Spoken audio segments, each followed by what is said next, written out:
बिहार विधानसभा चुनाव अपने आखिरी दौर में है। प्रचार का शोर थम चुका है और अब इंतजार है अंतिम दौर के मतदान का, जो 7 नवंबर को होना है। चुनाव कांटे का माना जा रहा है, इसीलिए सभी दलों ने अंतिम समय तक अपनी पूरी ताकत प्रचार में लगा दी है। और प्रचार के मामले में सबसे आगे दिखाई दिए महागठबंधन की ओर से सीएम उम्मीदवार और आरजेडी नेता तेजस्वी यादव, जिन्होंने इस बार के चुनाव में रैलियां करने का खास रिकॉर्ड भी अपने नाम किया है। तो क्या है तेजस्वी का ये रिकॉर्ड, देखिए ये रिपोर्ट।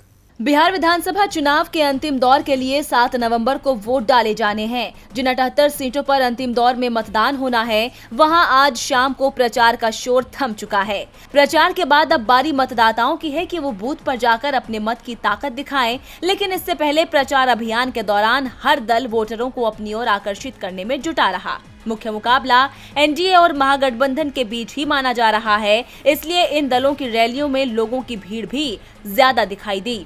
भीड़ खींचने के मामले में तेजस्वी यादव सबसे आगे रहे। महागठबंधन के स्टार प्रचारक के तौर पर गठबंधन का हर उम्मीदवार उनसे प्रचार कराने की कोशिश में जुटा रहा और तेजस्वी ने अधिकांश उम्मीदवारों को निराश भी नहीं किया।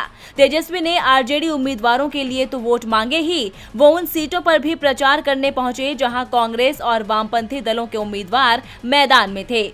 प्रचार के अंतिम दिन भी तेजस्वी ने 1 दर्जन से ज्यादा रैलियों को संबोधित किया। तेजस्वी ने पूरे प्रचार अभियान में रोज 14 से 16 रैलियां की और एक दिन तो उनकी 19 रैलियां हुई, जो एक रिकॉर्ड है। पहले ये रिकॉर्ड तेजस्वी के पिता लालू प्रसाद यादव के नाम था, लेकिन अब ये तेजस्वी के नाम दर्ज हो गया है। प्रचार के अंतिम दिन की तेजस्वी की रैलियों को मिला दिया जाए तो उनकी रैलियों की संख्या 230 के पार पहुंच गई।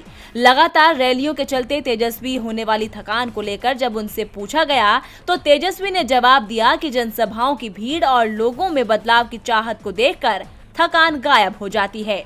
अब ये भीड़ क्या मतदान में भी बदली है और क्या बिहार में बदलाव हो रहा है, ये 10 नवंबर को साफ होगा। तेजस्वी के हाथ सत्ता आती है या नहीं, ये तो काउंटिंग के परिणाम बताएंगे, लेकिन उनका नाम बिहार चुनाव में सबसे ज्यादा रैलियां करने वालों में जरूर शामिल हो गया है। डीबी लाइव की रिपोर्ट।